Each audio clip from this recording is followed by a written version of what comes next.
Lzzy, you're on with Sean Patrick to promote your August 3rd Atlantic City Carnival of Madness show. Sweet. Awesome. Hi. Hello, Lzzy. Hi, darling. How you doing? I'm fantastic. Sean Patrick here, WMGM in Atlantic City. We're getting excited for you, along with all the other bands for the Carnival of Madness. Oh, I'm so glad. I can't wait, man. And that's going to be a great. And I love that House of Blues, by the way. That was Atlantic City. Lots of good memories there. That was the first time I saw you guys live. You opened up for Heaven and Hell. Oh, that's so cool. That's so cool. It's funny. It's like that's literally like was the pinnacle of my opening band life. Was that show. So I'm so glad that you saw that one. Awesome. Well, my first question for you is nothing with music. I just got to ask, where's the I in Lzzy? It's missing. It's gone away. You know, it's funny. It actually, I started spelling my name that way when I was 17. We had our first website up ever, you know, and we had like this huge message board. That's basically all it consisted of, was like dates and a message board. Remember those? People would just like, you know, get on and rat on each other. Mm-hmm. Anyway, we had this kind of super mom fan that was obsessed with Ozzy Osbourne. And she started spelling my name, Lzzy. And I thought it was hilarious, you know, because she wanted, for whatever reason, she thought it was similar to Ozzy. Whatever. But either way, long story short, I started getting letters from all of these little girls that started dropping the vowels from their names. And so I'm like, oh, that's kind of cool. Maybe I should try this for a while. And it literally stuck. Like all of a sudden, you know, the press that I was getting was, you know, was because of, you know, me spelling my name differently. And it actually ended up helping because if you look me up on the internet now, I come up at, you know, instead of, you know, Lzzy Gordon or Thin Lizzy and all that stuff. So, but it's kind of interesting. To me, it was endearing that it wasn't just something that I gave myself. I was actually, I kind of fell into it because of our silly fans. Nice. Now, I discovered your band. I was listening to the radio one day, and I heard I Get Off, you know, 3-4 years ago, and I instantly fell in love with the sound and your voice and love the record. When did you know that you had this amazing voice? Because I know you've been fronting bands since you were like, 10, 11 years old now? Yeah. I've been in this band since I was 13 years old.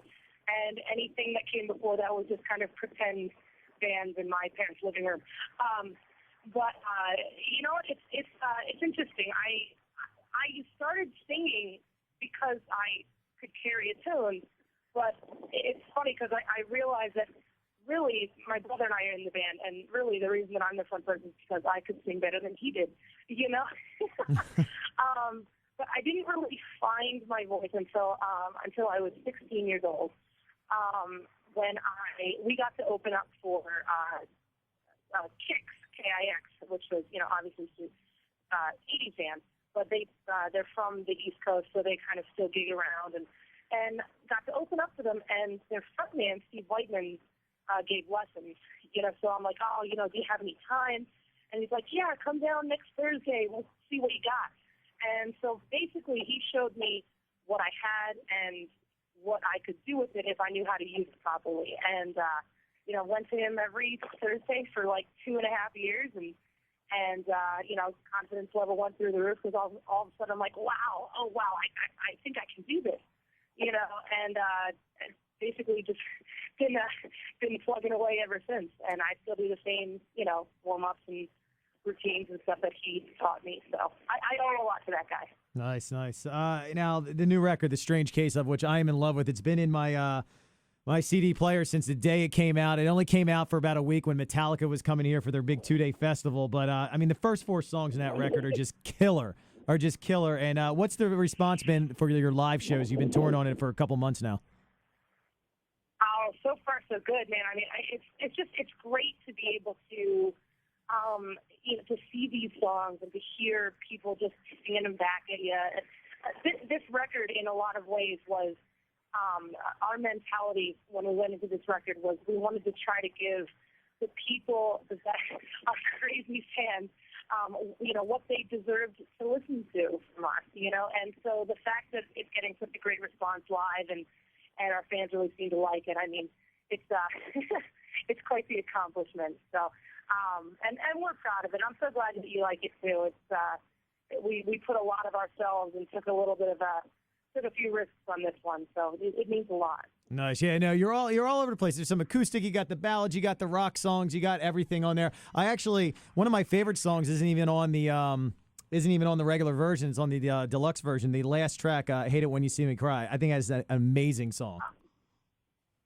Thank you so much. It's funny, that song in particular was the song that kind of opened up the floodgates for a lot of those kind of more intimate songs on the record. Because those particular songs, especially "Hate It When You See Me Cry," were songs that I write, while I'm sitting on my bed with an acoustic guitar, and I don't even really show them to my bandmates most times because I'm like, it's a cheesy song, maybe it's a little, vulnerable, and so you just kind of come under your pillow a little bit, and you don't tell anybody. And on this record, for whatever reason, I felt comfortable enough to show everybody all of these different sides of myself. So, so I appreciate that, and it was quite the journey. I think I scared myself a little bit on this record, just a little bit. Now, of course, we got the Carnival of Madness here, the Atlantic City House of Blues, August 3rd. You're playing with Evanescence, Chevelle, Cavo, New Medicine. What's it like to play on a bill like this? And obviously, another female singer, in Amy Lee. Has she been an influence on you as well? Oh, absolutely. I mean, she pretty much blew open the doors. What was it? God, it's got to be like 12 years ago when that record came out, and it's or at least 10. But really, nobody had heard anything that sounded like that, on American rock radio when that record came out, and when she came out, I'd already been playing, locally in bands, but it really gave me a lot of hope. I'm like, okay, radio and labels and everybody that are the gatekeepers around this industry really connected with that. I'm like, okay, if she can do it, then darn it, so can I. And so it's going to be really cool to be able to tour with her. We've talked a couple times. She said some really nice stuff, in the press about us, and I don't know. I think it'll be wonderful to be on another tour with another front woman. I mean, the last time that happened with me, it was 2006 with Flyleaf. So, but it'll be a lot of fun. We'll probably talk about shoes and boys and all the stuff that I can't normally talk about with the likes of Disturbed or Godsmack. But it'll be a good time. It really will. Awesome. Yeah, we're looking forward to the show. Now, I got a few months ago, before the new record came out, we were still spinning songs like "It's Not You" and "I Get Off," which we still play. And we have a morning show here. Their names are Jojo and Scotty, and it became a feud because they had not so nice things to say about Halestorm. And of course, I'm being a big fan. I kept waving the flag, and I was defending your band. And they're judging the band on a base of 3 minutes of a song they hear. But here is your platform, and you can say whatever you want about them and be as mean as possible. Seriously? Oh my God. Yeah. Okay. Well, my lovely critics, how are you doing? I'm Lzzy. And I think that before you judge anything that you listen to for maybe 2.5 minutes, you should come out and see a live show. So here's what I want to do. I want you guys to just pick any show you want to come to. I'll put you on the list. You can come in for free. And then after we get done kicking your asses, basically, then you can tell me whatever you want. But I guarantee you that there will be at least, I'm going to say, at least 50% of the show you're not going to be able to deny this time. So let me know, and we'll make that happen. Nice. We'll do lunch, Well, that was I appreciate that, but you can go ahead and call them assholes. That's fine. You friggin' assholes. Oh man, it's interesting, man. I really like it. We've gotten a few people just over the years of just really having it out on the stuff that we do, and I think that the biggest thing. I mean, this is something. It's stuff so cheesy. This is something literally my mother said to me when we first started the band. She's like, you know what? Nobody knows your story but you, and as long as you love what you do. And it doesn't really matter what anybody else says, but I still think it's freaking cool because, in all honesty, if they hate our guts, and by the way, thank you for waving the flag for us. But if they hate our guts, then obviously they still know who we are, and we're doing something right? No, absolutely. Listen, there's no such thing as bad press. If they're talking about you, you must be doing something right.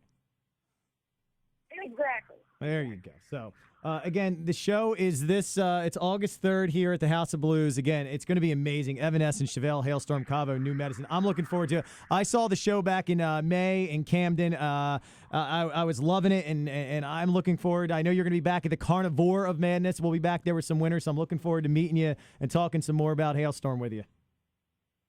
Oh, absolutely, man. We'll have some meat and maybe share a beer. That'd be awesome. Absolutely. Well, I'm going to hold you to that beer. And, Lzzy, thank you so much. I'm a huge fan, and I appreciate you taking some time out and talking with me. Hey, anytime. And hey, thanks for being the lone Halestorm fan in the office there. Yes, and I will keep doing it. And by the way, we hammered Love Bites, and we just started playing I Miss the Misery, and we're having so much fun and great response to the songs, too. Oh, thank you so much, man. I'm so glad. Awesome. Well, you take care, and we'll see you on August 3rd. Woo, see y'all there. All right, take care. Thanks, man.